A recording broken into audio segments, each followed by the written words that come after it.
it's technically still her questions, but it's been relayed by Patch. So please give Patch a warm welcome. Hey everybody. Hello. Yay.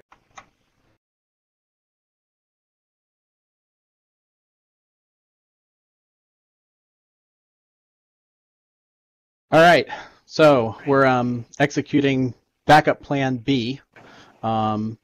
Unfortunately, Safi is having some voice problems today, so I'm going to go ahead and I'm going to run the interview with Brett.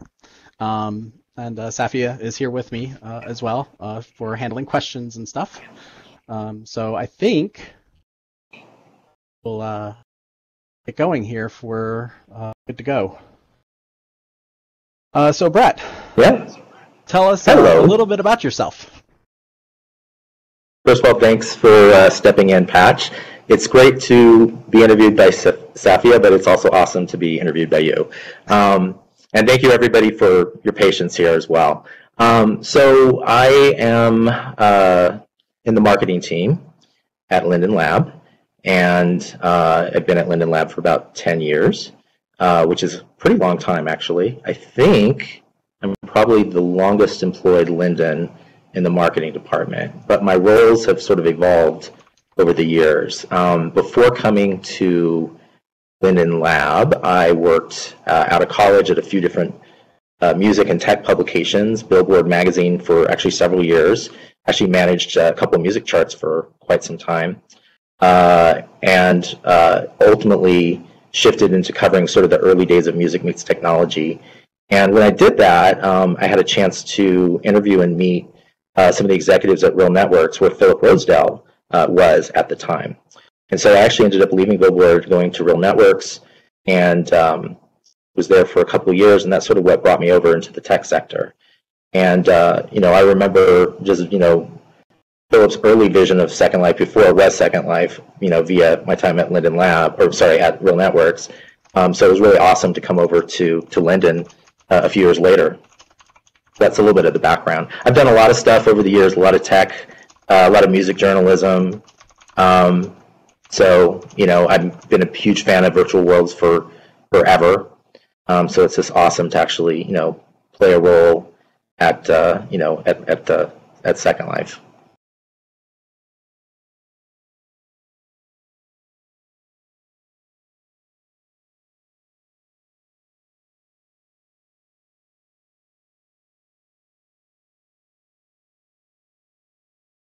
Yeah.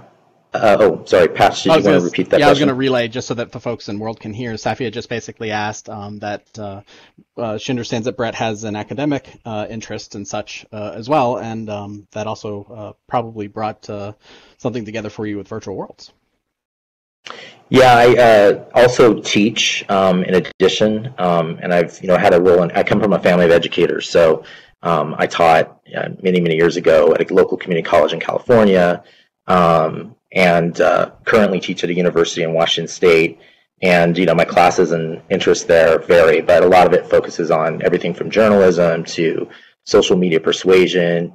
I've never taught a course on virtual worlds, but I've included Second Life in the curriculum. And so, it's kind of neat to see that. I have a soft spot, obviously, and a bias, I guess, if you will, to the education community for that exact reason.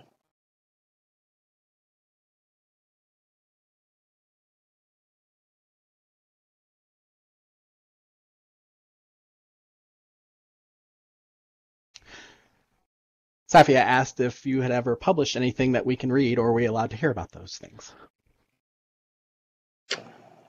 Okay, not really. So the question is to whether or not I've actually published sort of in a proper academic journal.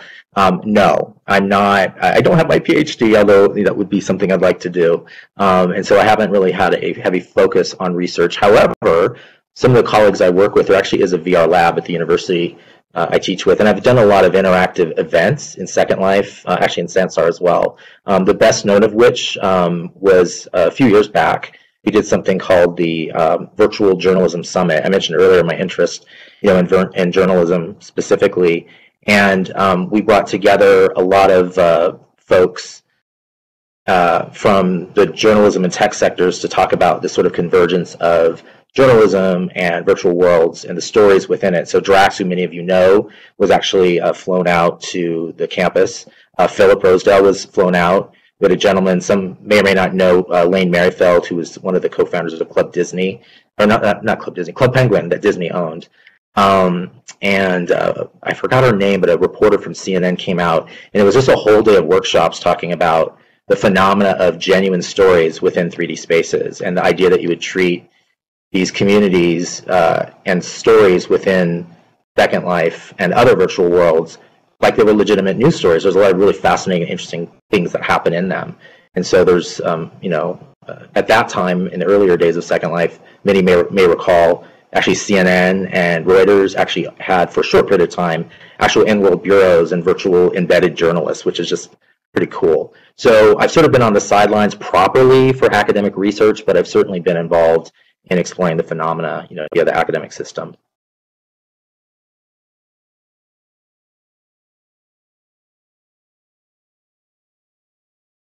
Back to your job now and say what aspects of your job do you like most? What are you most excited about? So Safia asked, what aspects of your job do you like or love the most? Probably just the creativity, not only inside the company as far as thinking through campaigns and what it takes to have a good marketing campaign and get the message of Second Life, which is very varied. I mean, there's so many users and use cases and personality types that use Second Life. So finding a way to sort of respectfully and accurately represent that in the messaging and the visuals and the various paid and organic efforts that we do within marketing, that is a big challenge, and it's also exciting. And also obviously curating and looking at the really, really cool community content. Some of you may know for many, many years, in fact, most of the time I've been at Linden Lab, my involvement has mostly been with things like the destination guide, the directory, if you will. And so obviously that requires day-by-day immersion and exploration into all the different sort of creative builds and so forth. Second Life. So I just love that. I will never, ever, ever get bored of exploring Second Life because there's just, as everybody knows, I mean, there's so much inside of it and sort of surfacing that. And now, actually, I wish I was as hands-on with that now as I had been. In the last few years, my roles sort of changed a little bit, but making sure that we continue to do a good job of really promoting and amplifying and letting people know about the cool stuff that everybody's doing is really, really important. Can people actually hear my voice now in Second Life? Can I be heard? Yay! Yay! Yay! Everyone can hear me. Fantastic. Okay, so I'll pick up the questions. I've asked you what has been your what you like most. What have you found most challenging? Most challenging, probably I sort of referenced it, but honestly, there's so much to do, and so finding enough time to really reflect the diversity and the many, many stories and the many, many types of communities that are in Second Life and really doing them justice. And there's still so much work to do there. And my role currently is a little different, like I said, than it has been in previous years. So the destination guide, I would just go everywhere and anywhere to surface that stuff.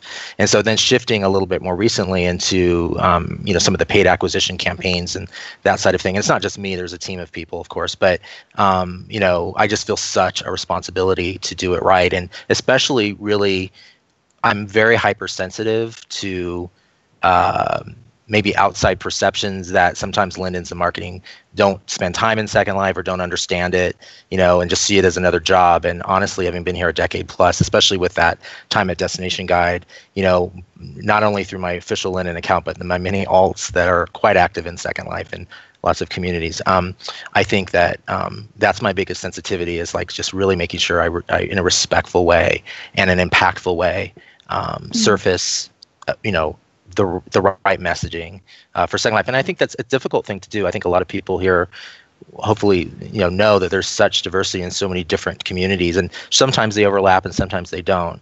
And so not just having everything be a cookie cutter, data analysis point. Oh, here's the fashion community and hit these bullet points, and here's the music community. It's like, going in a way that resonates for people that don't know Second Life, so that they can get introduced to it and at least understand the concept of what it is, but also doing so in a way that doesn't stereotype, if that makes sense. Yes, it does perfectly. That you can find things like tinies overlapping with fantasy, but there are areas where fantasy and tinies do not mix at all. Yep, exactly.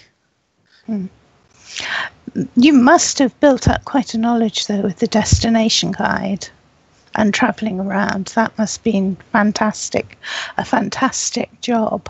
Do you still have any responsibility for that, or have you handed that over in its entirety? I still do have some responsibility for it. I'm still active in it daily, just not as much. At one point, actually for a good number of years, that was my heads down, responsibility, more than, I'd say, maybe 80% of my duties. Now I'd say it's probably more like 30 to 40%, because there are actually other folks on the team. And actually we have an intern team as well that helps us with that as well. So, I view it kind of as my baby, because when I first started at the company, there wasn't it was actually initially called Showcase, for old timers may remember its earlier incarnation. And so I was there at the very, early days of, and it's low hanging fruit, obviously, the fact that you'd have a directory of the cool experiences and events and so forth. But at that time when I joined, there was nothing, there was nothing like that, that was, really surfaced in the way that it should be. I shouldn't say there was nothing. There was classifieds and there were event listings, but there was not a directory that operates in the way the current destination guide does. And and we get a lot of traffic from it. I mean, of course, we look at things like our Google Analytics, and we look at the search engine indexing that happens with the destination guide. And so it actually is very important. It's not just one of these things that's helpful for the community. It's also helpful for the business, because each page in the web-based version of the destination guide gets indexed. So like, for example, if you go to Google or whatever your search engine is, and you type in a branded search, so Second Life, let's say just pick a category like vampire, right? So Second Life vampire, and then boom, you'll see in the search results organically, not paid, that. And then if you go virtual world vampire, so in other words, somebody doesn't know the brand Second Life, but they're looking for some sort of role play experience in virtual worlds in the vampire genre, they could do that, and then they'll see the destination guide pages, pretty frequently show up prominently there. So that's important for our business and for everyone here who has a stake, not just recreationally in Second Life, but as a business, bringing new people in and making sure that there's a way that we can, not just through paid acquisition, but organically bring folks in. That's one of the really key mechanisms that we do that has been very, very effective, especially with 10 years plus now of relevancy in the Google algorithm. So yeah. The issue of bringing people in and outreach came up with Ebby, and I do want to come back to that, because I think that's something that could be really important. But first, I wanted to ask,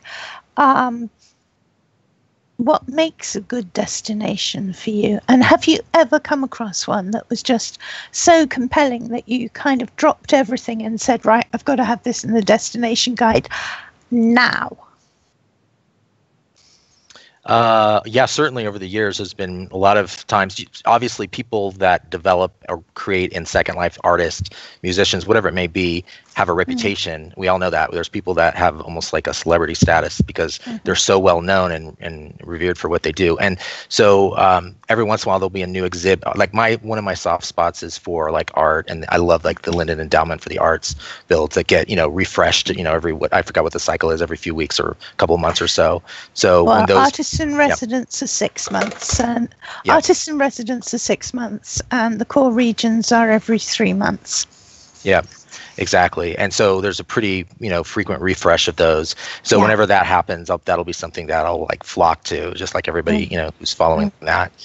So that's my personal sort of weak spot. I love like the museum exhibits as well, or sort of pseudo museums, virtual museums in the world. The thing I'd say for what makes a good destination though is, first of all, I respect anybody who's building, and everybody's at a different level of their experience. And so, take that into account, obviously. Not everybody's going to be, as seasoned as somebody who's been around, say, for several years.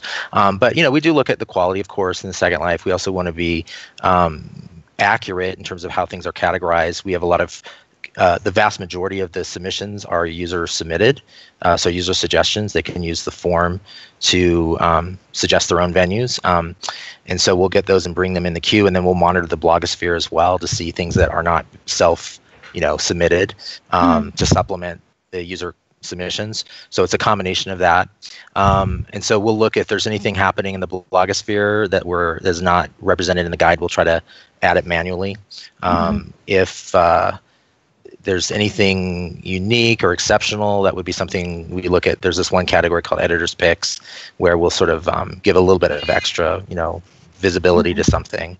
And so, things that meet the criteria. We even have a published criteria in the wiki that anyone can look at that will help them sort of see our official, public guidelines for it. But yeah, that's a lot of it. The social component is important. Some experiences the appeal of some experiences is the social dynamic. So if it's a social club environment, that kind of thing, something being popular or not.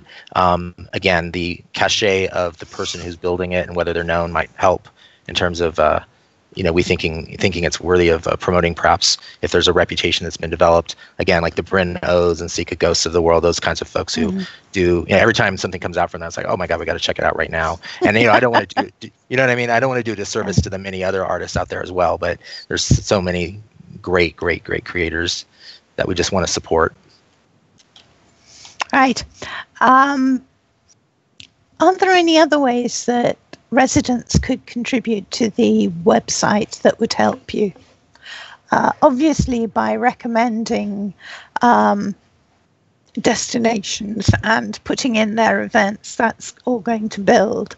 Are there any other ways that people could help?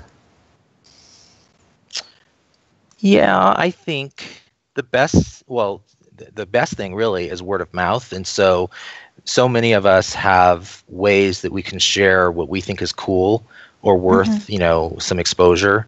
And so, I mean, everybody has different feelings about the various, social media channels, and everybody's on Facebook as an example. But, if you are on social media, it's really just, sharing that. And that's such a way that people learn about Second Life. It's not so much that people always learn about Second Life at the large level, as a platform. Sometimes it's on a more granular level, like they hear about one experience or one type of art exhibit or one show in Second Life. And so the destination guides are a lot of those one-offs, they're collectively making the directory. So I think people can help by sharing and promoting the things that they think, the community creations that they really like.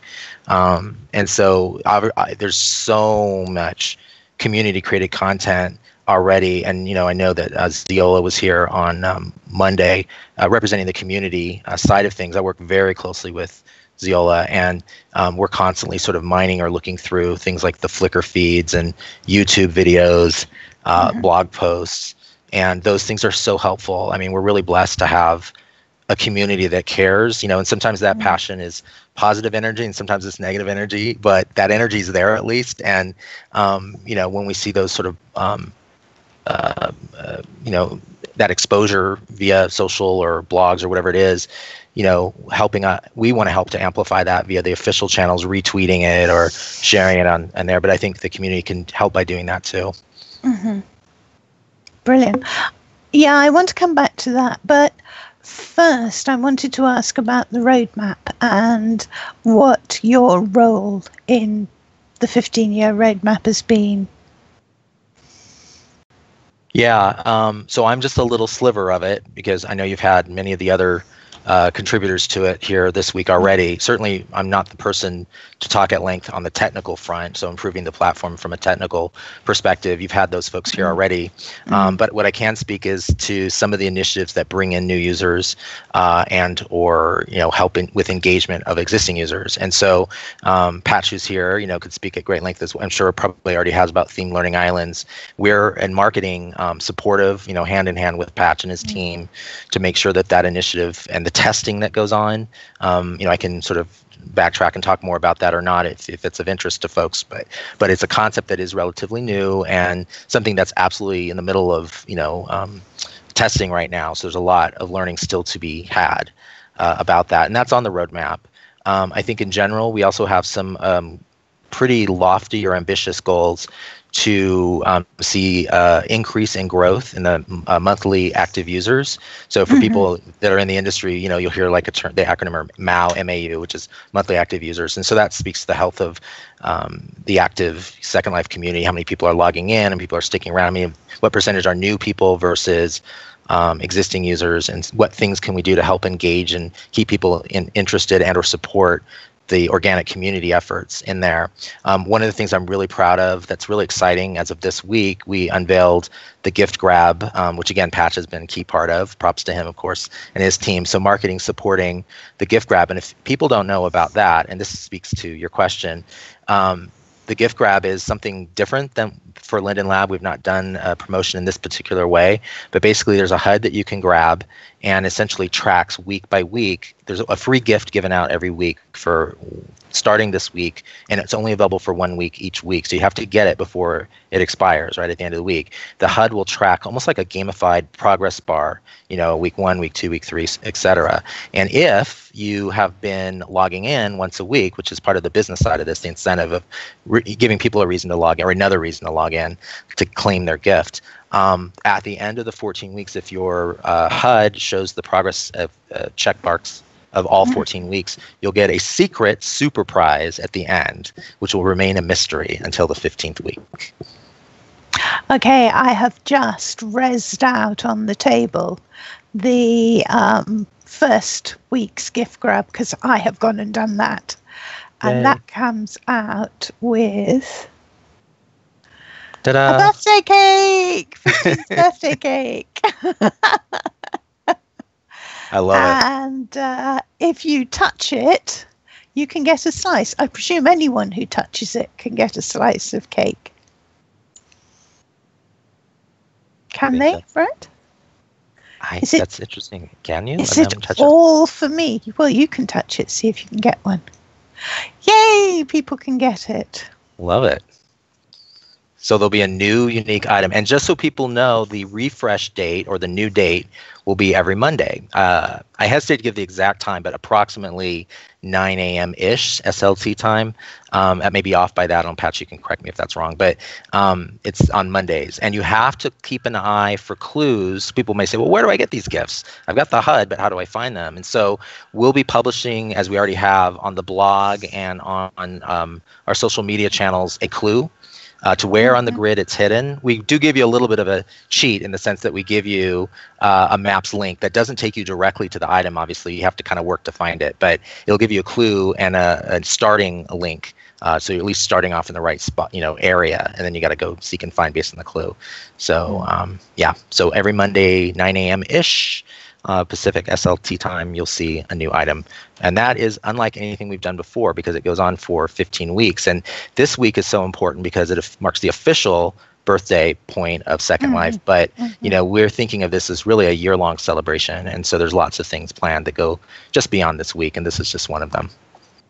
I think this is great fun. And I love the idea of it going on and making you log in again. That's a very cool idea. I've put out some more cakes in case people don't like cream sponge. Just, help yourself. I did promise there would be cake before the end. Very nice. People are grabbing cakes now, so I think Excellent. That's good. Right. So, let's get back to the question of the question that came up with Ebby, and that we agreed I'd talk with you. I've talked to Ebby several times about community gateways and how they can play a role in bringing new people into Second Life, and also making sure that their initial experiences are so good that they stay. But I think the lab also sees community gateways of attracting more people into Second Life in and of themselves, so that the lab sees them as being able to offer a kind of external face as well as internal support, if you see what I mean. Yeah. And Patch actually is here, is probably more qualified than I to speak about the Community Gateway program, but I will say, just from a marketing perspective, that we value and respect it. And I've been here, I don't know why I'm standing. Hello. Hi, everyone. I might as well stand. Maybe I'll sit back down again. I think it's my AO going nuts here. But basically, to the point of the community, sorry, let me get back to sitting down again. My avatar is misbehaving. The Community Gateway program, yeah, it's so funny. Never mind the crazy avatar. Okay, so the Community Gateway program has had different, iterations over the years. And so I was here, as I think Patch was, right? When it first started, the first round of it. Let me turn off this AO. It's overwriting. There we go. And, like many people, I wasn't involved in the decision to end it at that time, but it did end, and now it's back. And the destination guide part of it, we have a new user-friendly category that helps a little bit with the promotion of those official members in the Community Gateway. It's people aren't familiar with it or want to find out more about it, they can go to our wiki and find out more, or reach out to either Patch or myself, and we'll make sure you get the information on it. But it is important. It's great with those community members, communities that there's sort of a checklist of things that people need to do to qualify for it. But once they're in the program, it's a great way for them to use the power of their community to help bring people to Second Life, not just to their community, but to Second Life as a platform as a whole. So yeah. Are there ways that the lab and residents could work together on that part of bringing more people in? I mean, partly through community gateways, but also through just ways in which people could promote Second Life. Yeah. Oops, there we go. Yeah, I think so. There are a couple of things that come to mind immediately. One is sort of a work in progress, and one is, here right now. And one, we mentioned earlier, the idea of social media and sharing and really telling the stories. The word of mouth is so important. I think so many, when we look at, where people learn about Second Life and how they end up checking it out for the first time, it's that word of mouth that plays such a key role. Yes, we do paid acquisition, so people that are not familiar with Second Life at all end up through those channels as well. But there's also a very powerful dynamic at play where people share their experiences, and and that's something that people can help with. As far as partnerships go and stuff, I think those are always sort of a one-off situation, looking at a case-by-case basis. I will tell you, for example, this week in the marketing team, it's Pride Week. And so to support the LGBT community and the Pride event specifically, there's a few different Pride celebrations going on across the grid, but the second Pride, traditional one that's gone on for several years, is something that we actually did a dedicated marketing campaign for, and we have a landing page that then links to and promotes that specific event. And we have some targeted paid ads that sort of target the LGBT community as well. And so that's a perfect example of something in the brief time that I've been in the role that I'm here, where we sort of said, okay, let's try to pick out case by case some types of users where we think there's an opportunity to sort of promote a little bit more heavily. And so that's one that we're doing this week, which is pretty neat. I think there was another example that just escaped me, but that's one that we're actively working on this week in partnership with the community. Kitty Cat Jules has said that SL avatars, Facebooks are a very huge thing. There's such a very large presence there. Things shared all over. It's become a fantastic way to share live events, shopping, sales, etc. I agree, but I also see an inherent problem with Facebook, which is that they frown on anonymity, and you can get your avatar banned. You can get your account banned if you're using. Yeah. And for example, for me, I have a real life page. I occasionally talk about Second Life things on it, but mainly my main focus for Second Life is a series of pages that I run, one of which is a Safia Widdershins page, which is a safe way of being me on Facebook. But Yeah, I want to just acknowledge what you're saying about sort of the sensitivity of Facebook. I mean, of course, not everybody is going to be on Facebook. I'll be very honest with you too, and this is just me personally.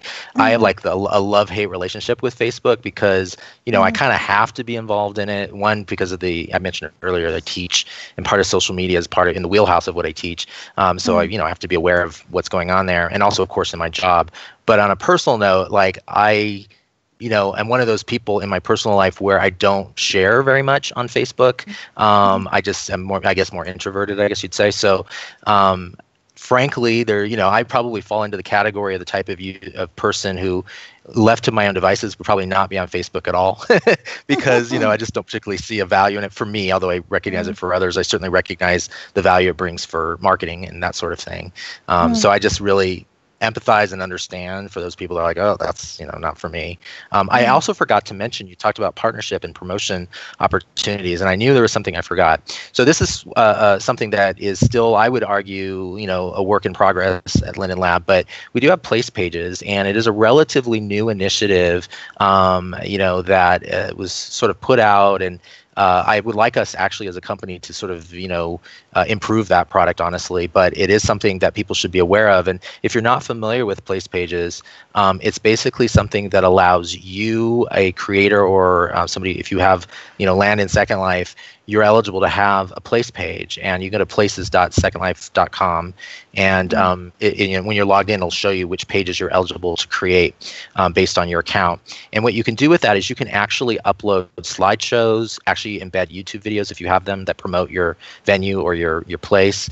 There's actually even a 360 photo option at the top banner as well, and even, I think, if I'm not mistaken, an embedded events feed tied to your event. So there's various things to it, and again, it's sort of I would honestly say a work in progress, but something that people can do, and you control it. So when you decide to editorially update it, you don't need a Linden or anyone else to do it. You can do that on your own, and then that URL that gets generated is something that you can use to promote to your community or as outreach to bring people into Second Life proper, and of course to your particular places.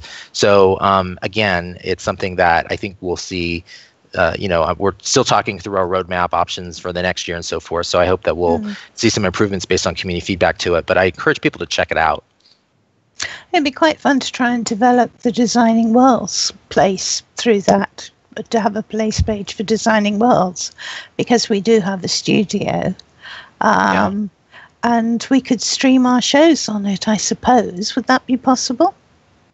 I think that you can. So what it supports currently is what I know of it, because I've built a couple of my own, is there is a YouTube embed. So if you have a YouTube hosted stream, if you can embed a YouTube video, you should be able to, if it's a YouTube stream, embed that too. Somebody will probably kick me virtually if that's wrong, but I believe that's accurate. In fact, I think we even tested that. But if I'm wrong on that. But I believe that is the case. I know you can embed a YouTube video on there to promote. Yeah. We don't have YouTube, but we do run on Vimeo, so we could possibly. Oh. If you've got a Vimeo feed, we could use that. Yeah. Well, we'll look into it. I mentioned it's kind of a work in progress, so that would be something to add in terms of beyond just YouTube. But I encourage people to check it out. Again, it's just something where, once you build that out, I guess the idea that you're in control of it, I think they look kind of neat. I mean, like I said, I think there's always room for improvement, but the idea that you can do like a 360 panoramic view of your venue or your area, and slideshows and that kind of thing, and it essentially becomes in the marketing team, we'd call it essentially a landing page. It's a page that people can land on where they first discover and learn about something, then they click to then enroll or come into or discover. So It really is putting the power of creating a marketing page in the hands of anyone who has a business or, a stake in land in Second Life. I'm going to ask you a few questions that have now come up. I'm going to warn you that Brett has got a plane to catch, so he will be running away at the top of the hour. And many apologies for our late start. That seems to be down to problems with the Windows update that's been affecting people's voices, some people's voices. What a joy. Okay, here's a question from Tobias Dawson. So how would one get a job with Linden Labs and work for the Second Life community like you have, Brett? The starting point would be the official corporate webpage, which is, surprise, surprise, lindenlab.com. So if you go to lindenlab.com, there's actually a work here or jobs link in the navigation, and you'll see our open positions. And so, of course, there's at any given time multiple positions there. They vary. You'll see a lot of engineering and development positions, occasionally a marketing position. We just hired a digital marketing manager who is, I actually just think that he's a genius. His Linden name is Darcy, and he worked with the Gap brands, Banana Republic, that kind of thing, doing their performance marketing and acquisition. So he's just joined us on our team. So he was our most recent new hire in the marketing team. I'm not familiar. I mean, I only focus on Second Life. There's obviously other products in Linden Labs, Sansar, Blocks World, et cetera. And so sometimes those teams hire. And Second Life front, from as of today, we're not hiring, but that certainly can change on a dime at any time. So just keep checking lindenlab.com to find out where the openings are. Lenny Foxtrot says, I think we could help Second Life grow larger if we were nicer to new people. As people here for years, we run off and don't want to deal with the hassle of helping a noob, but it makes such a difference as to whether they will stay. I tried helping a 0's day old person yesterday. It's kind of fun in a way. Yeah. Well, I certainly agree with that. Niceness is a good thing, and looking at what that first, I mean, this is not exclusively a marketing thing, but just I certainly agree that that first experience when you arrive inside Second Life is extremely important in defining it, whether this is a place you want to be or not. Is it welcoming or not? Is it a place that you connect to, thematically? Is there something of interest to you? So that's always a challenge. And, there's been many iterations on those experiments over the years. And I know that Ebe in his talk on Wednesday even spoke specific to some of our experiments and, and having a more positive, landing experience as well. So I agree.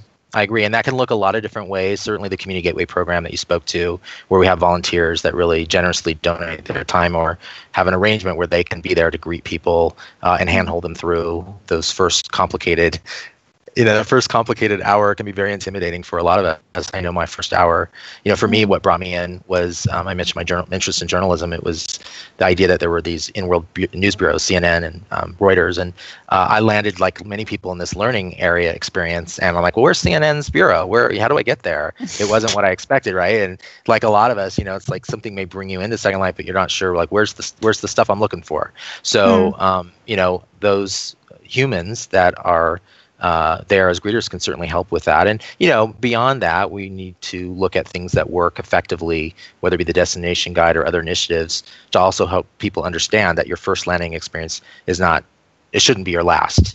There's lots and lots going on. So yes, people should be nice to each other, of course. And I'm all for that, especially in this day and age. But that's all I'm going to say about that, because this is not a political conversation. No. Niceness is good. I was going to say that I usually, after talking to a newbie for a few minutes, depending on how much free time I have, I tend to take them or send them if they're competent, or take them if they're not, to either Caledon, Oxbridge Village, which is a community gateway, or I take them to the Firestorm support area, the Firestorm gateway, because that has so much to do. And I generally try and pack a few Lindens in their pockets, because I think once you buy something, you have a stake in a place. Yeah, absolutely. And, again, I know you've had many Lindens here this week talking about the various initiatives and patches here as well. And I know he's got a high stake in some of these exact topics as well. But I will say we absolutely are looking at, the Theme Learning Islands is part of this. What is that first landing experience like? What do people encounter? What are the barriers that might turn somebody off, and not want to explore deeper, or frankly misunderstand or get intimidated? And the environment, the friendliness, like you say, of the experience that they encounter. So yeah, it's something we're very keen on getting better at. Kenny Luxer said some games and sandboxes need some manager help. Many new users in Linden Realms, for example, can run into griefers and cheaters without a way to get help. Yeah, and it's not in my domain as much, so I'm not probably as qualified to answer that. But obviously, we have support tickets, and hopefully our support team is on top when those incidents occur. The Electra Beardmore says the human interactions are the real charm of Second Life. Agreed, although I would say human, fairy, dragon.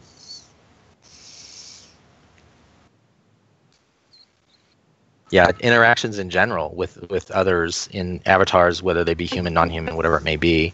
But the idea that there's someone to interact with and socialize with, and not for everybody. There are some people that come into Second Life that honestly do not want a social experience. They love exploring the beauty, et cetera, et cetera. But for a large percentage of people, that social component is important. Yeah.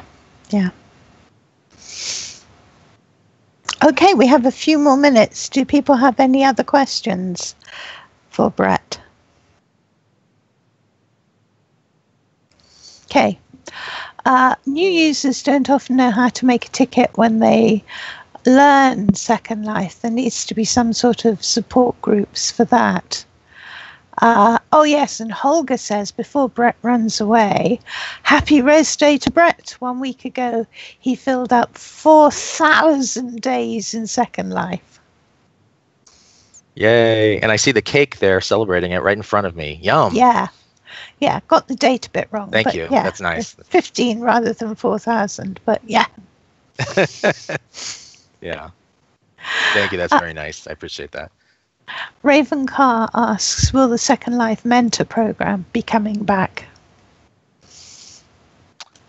I'm not the right person to answer that. I mean, I hear the interest in it, certainly. And again, I don't want to say something because it would be unqualified for me to answer that. But I will say that in the marketing side, as we partner with, the various other teams, the product teams, patches teams, et cetera, that's one of the conversation points that gets looked at. We do look at that. And I think Ebe even referenced earlier, some of the mentors and or human helper greeter tests that have happened. And, that doesn't mean that we won't revisit those things at some point either, but I'm not the right person to comment on that, honestly. Okay. Rails Bailey asks, what are the stats on new residents? Are Linden Lab getting more, or has it leveled off? Yeah, so we just published an infographic, with a month or so ago that had our publicly available information on the new registrations and where that's at.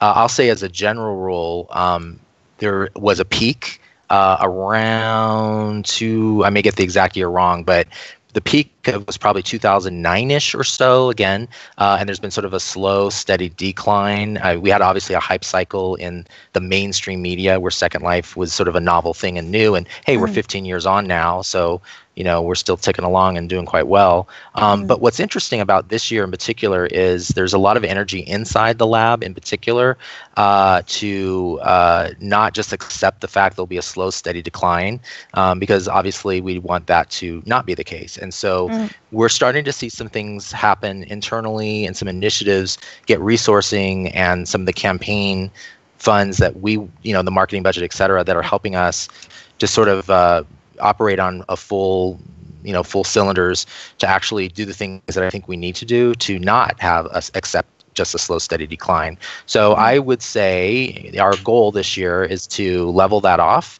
and even see a little bit of an increase, reversing that trend. And I will say that in the marketing team, in the decade or so that I have been with Linden Lab, there is the largest number of people in the marketing team since I've been here on Second Life, focusing on, and really good minds focusing on new and different ways to bring in new customers, and also things to re-engage people that have been in SL and lapsed. I will say one thing that's really part of this, although again it's not a marketing thing per se, is the idea that we see some of the costs of land and that rebalancing of the economy is something that is part of that sort of paradigm. The idea that, okay, well, let's not just be on autopilot. Let's look at things that we need to do to have a healthier economy overall. So marketing acquisition, thinking outside the box creatively, but also looking at the existing product itself, what's working and what's liked, what features people are looking for that may not be there, what sort of economic model might be well received, but also protect the health of the economy overall for all types of uses or business owners. So that's part of it as well. So I don't think this is status quo this year. I think there's an energy in the company in terms of the resourcing across the board. And so I'm pretty optimistic, actually, that we're going to see some growth, actually, by the end of the year. Tobias Dawson has said, I'm an active part of the LGBT community, and I must say I'm happy that Linden Labs is supportive of that. Just a comment to Brett.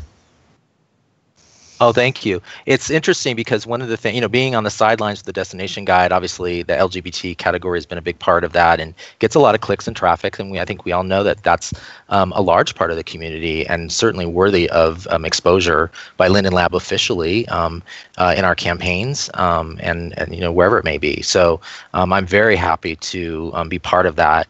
And not just the LGBT community. There's other initiatives that we're looking at, and also communities that maybe we haven't focused on that I think we will focus more on in our outreach. We just did a virtual family role play as an example landing page. We're still kind of rolling out what the campaign will look like, but there's a creative that's been developed that is, I hesitate to say we've never done that before, but I don't think we've done as much as we have that's in the pipeline for that.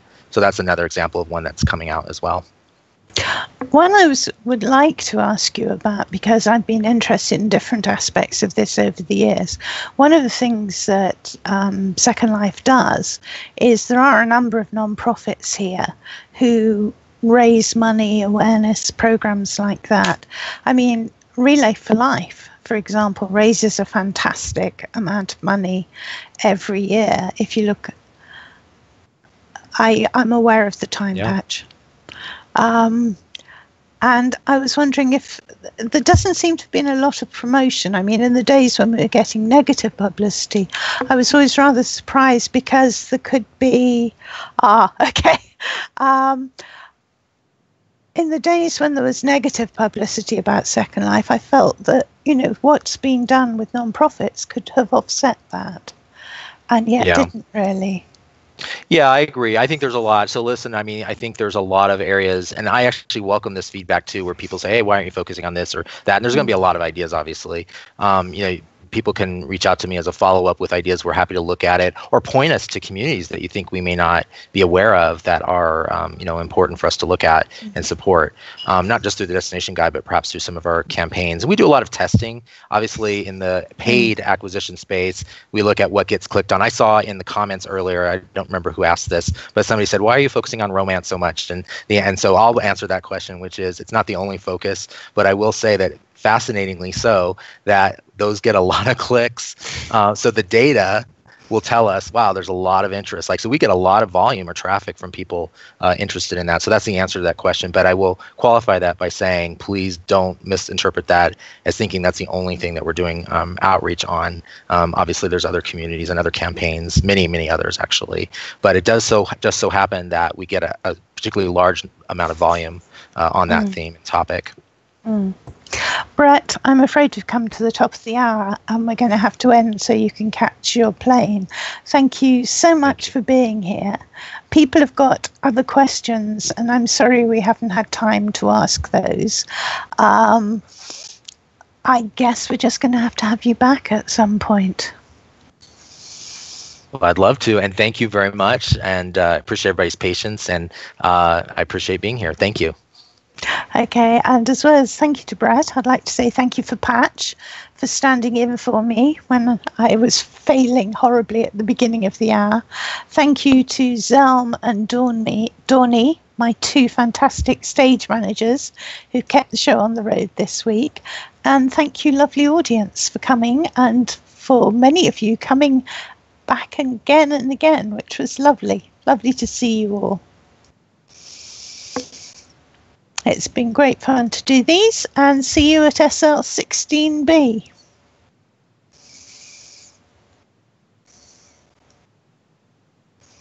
Thanks, Brett. That was brilliant.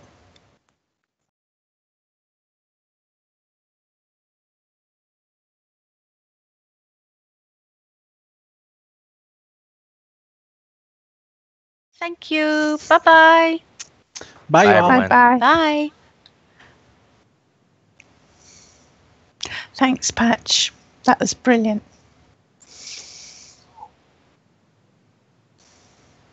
Yeah, it's a great one. We've had a terrific week of talks.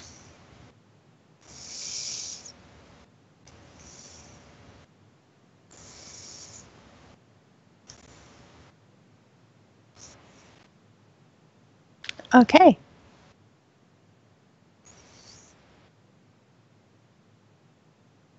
Don't worry about it at all. Don't worry.